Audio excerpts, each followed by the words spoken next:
কোনো এক শহরের রেলওয়ে স্টেশনে এক ভিখারি থাকত। সে সেখানে আসা যাওয়া করা ট্রেনগুলোর যাত্রীদের কাছে ভিক্ষা চেয়ে নিজের পেট ভরাতো। একদিন যখন সে ভিক্ষা চাইছিল, তখন স্যুট বুট পরা এক লম্বা ব্যক্তিকে সে দেখতে পেল।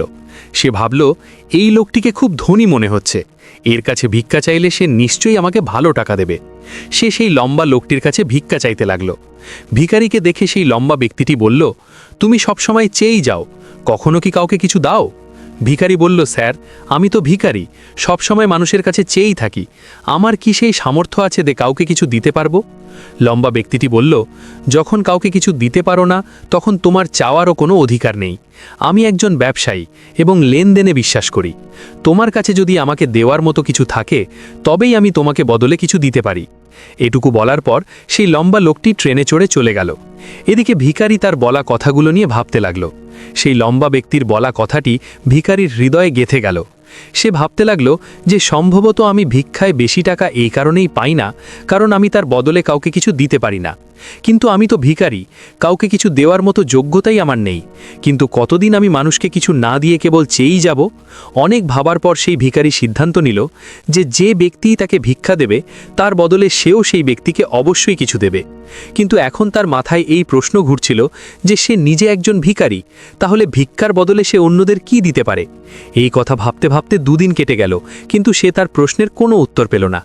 তৃতীয় দিন যখন সে স্টেশনের পাশে বসেছিল, তখন তার নজর কিছু ফুলের ওপর পড়ল, যা স্টেশনের আশেপাশের গাছে ফুটেছিল। সে ভাবল, কেন আমি মানুষকে ভিক্ষার বদলে কিছু ফুল দিয়ে দিই না? তার এই ভাবনাটি নিজের কাছে ভালো লাগলো এবং সে সেখান থেকে কিছু ফুল তুলে নিল।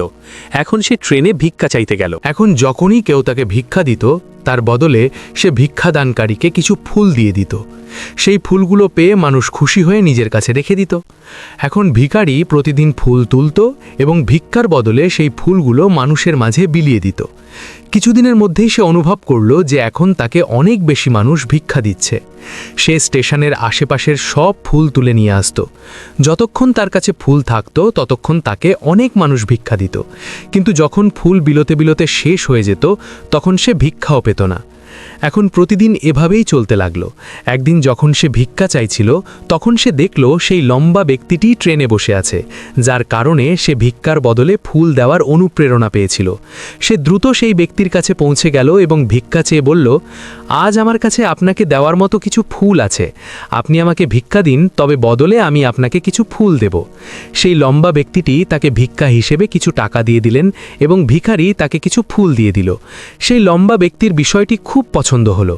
তিনি বললেন, বাহ, কি ব্যাপার, আজ তুমিও আমার মতো একজন ব্যবসায়ী হয়ে গেছো। এটুকু বলে ফুল নিয়ে সেই লম্বা ব্যক্তিটি নিজের স্টেশনে নেমে গেলেন। কিন্তু সেই লম্বা ব্যক্তির বলা কথাটি আবারও সেই ভিখারির হৃদয়ে গেঁথে গেল। সে বারবার সেই লম্বা ব্যক্তির বলা কথাটি নিয়ে ভাবতে লাগলো এবং খুব খুশি হতে লাগলো। তার চোখ এখন চকচক করতে লাগলো। তার মনে হতে লাগলো যে এখন তার হাতে সফলতার সেই চাবিকাঠি লেগে গেছে, যার দ্বারা সে নিজের জীবন বদলে ফেলতে পারে। সে তৎক্ষণাৎ ট্রেন থেকে নিচে নামলো এবং উৎসাহিত হয়ে খুব জোরে আকাশের দিকে তাকিয়ে বলল, আমি ভিখারি নই, আমি একজন ব্যবসায়ী, আমিও ধনী হতে পারি।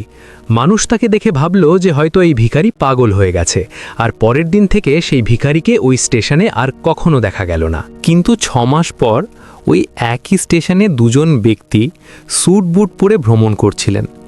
দুজনে একে অপরের দিকে তাকালেন এবং তাদের মধ্যে একজন অন্যজনের সাথে হাত মেলালেন এবং বললেন, আপনি কি আমাকে চিনতে পেরেছেন?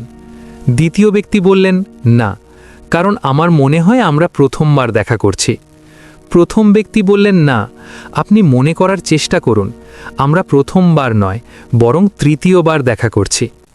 দ্বিতীয় ব্যক্তি বললেন, আমার মনে নেই, যাই হোক, আমরা আগে দুবার কবে দেখা করেছি? এখন প্রথম ব্যক্তি হাসলেন এবং বললেন, আমরা আগেও দুবার এই ট্রেনেই দেখা করেছি। আমি সেই ভিখারি যাকে আপনি প্রথম দেখায় বলেছিলেন যে জীবনে আমার কি করা উচিত, এবং দ্বিতীয় দেখায় বলেছিলেন যে আমি বাস্তবে কে। দ্বিতীয় ব্যক্তি হাসলেন এবং আশ্চর্যান্বিত হয়ে বললেন, ও, মনে পড়েছে, তুমি সেই ভিখারি যাকে আমি একবার ভিক্ষা দিতে মানা করেছিলাম আর দ্বিতীয়বার তোমার কাছ থেকে কিছু ফুল কিনেছিলাম। কিন্তু আজ তুমি এই স্যুট বুটে কোথায় যাচ্ছ, আর আজকাল কি করছো? তখন প্রথম ব্যক্তি বললেন, হ্যাঁ, আমি সেই ভিখারি, কিন্তু আজ আমি ফুলের অনেক বড় একজন ব্যবসায়ী, আর এই ব্যবসার কাজ নিয়েই অন্য শহরে যাচ্ছি। কিছুক্ষণ থামার পর তিনি আবার বললেন, আপনি আমাকে প্রথম দেখায় প্রকৃতির সেই নিয়মটি বলেছিলেন, যার অনুসারে আমাদের তখনই কিছু মেলে যখন আমরা কিছু দিই। লেনদেনের এই নিয়মটি বাস্তবে কাজ করে।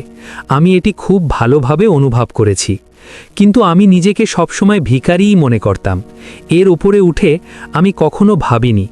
আর যখন আপনার সাথে আমার দ্বিতীয়বার দেখা হলো, তখন আপনি আমাকে বলেছিলেন যে আমি একজন ব্যবসায়ী হয়ে গেছি। এখন আমি বুঝতে পেরেছিলাম যে আমি আসলে একজন ভিখারি নই, বরং ব্যবসায়ী হয়ে গেছি।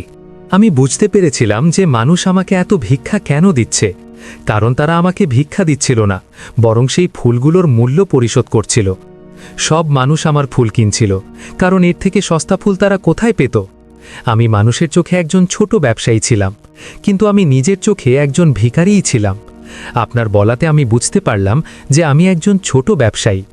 আমি ট্রেনে ফুল বিলিয়ে যে টাকা জমিয়েছিলাম তা দিয়ে অনেক ফুল কিনলাম এবং ফুলের ব্যবসায়ী হয়ে গেলাম। এখানকার মানুষ ফুল খুব পছন্দ করে, আর তাদের এই পছন্দই আজ আমাকে ফুলের অনেক বড় ব্যবসায়ী বানিয়ে দিয়েছে। দুজন ব্যবসায়ী এখন খুশি ছিলেন এবং স্টেশন আসায় একসাথে নামলেন এবং নিজেদের ব্যবসার কথা বলতে বলতে এগিয়ে গেলেন। বন্ধুরা, এই গল্প থেকে আমাদের অনেক কিছু শেখার আছে। গল্পের সেই লম্বা ব্যবসায়ী গিভ অ্যান্ড টেক বা দেওয়া নেওয়ার নিয়মটি খুব ভালোভাবে জানতেন। পৃথিবীর সব বড় ব্যবসায়ীরা জীবনের এই নিয়মটি ব্যবহার করেই সফল হয়েছেন। এই সূত্রটি তিনি ভিখারিকেও বলেছিলেন। ভিখারি এই প্রাকৃতিক নিয়মটি আপন করে নিয়েছিল এবং এর প্রভাব তার জীবনে পরিষ্কার দেখা যেতে লাগল। সে তার চিন্তা পরিবর্তন করল এবং তার জীবন বদলে গেল। এই গল্প আমাদের জানায় যে আমরা যদি আমাদের চিন্তা পরিবর্তন করে নিই, তবে যে কোনো কিছু অর্জন করা সম্ভব। যদি আমরা নিজেদের ছোট ভাবতে থাকি, তবে আমরা সবসময় ছোটই থেকে যাব। বড় হওয়ার জন্য আমাদের চিন্তাভাবনা বদলাতে হবে এবং নিজের সম্পর্কে বড় কিছু ভাবতে হবে। গল্পের সারমর্ম হল, সাফল্য আপনার চিন্তার মধ্যে লুকিয়ে থাকে। নিজের আত্মসম্মান জাগিয়ে তুলুন, নিজের চিন্তাকে বড় করুন এবং দেখুন কিভাবে আপনি সাফল্যতার শিখরে পৌঁছে যান। বন্ধুরা, মাহে রমাদান আমাদের সকলেরই ভালো কাটুক। শেষ পর্যন্ত আমাদের সাথে থাকার জন্য অনেক অনেক মুবারকবাদ।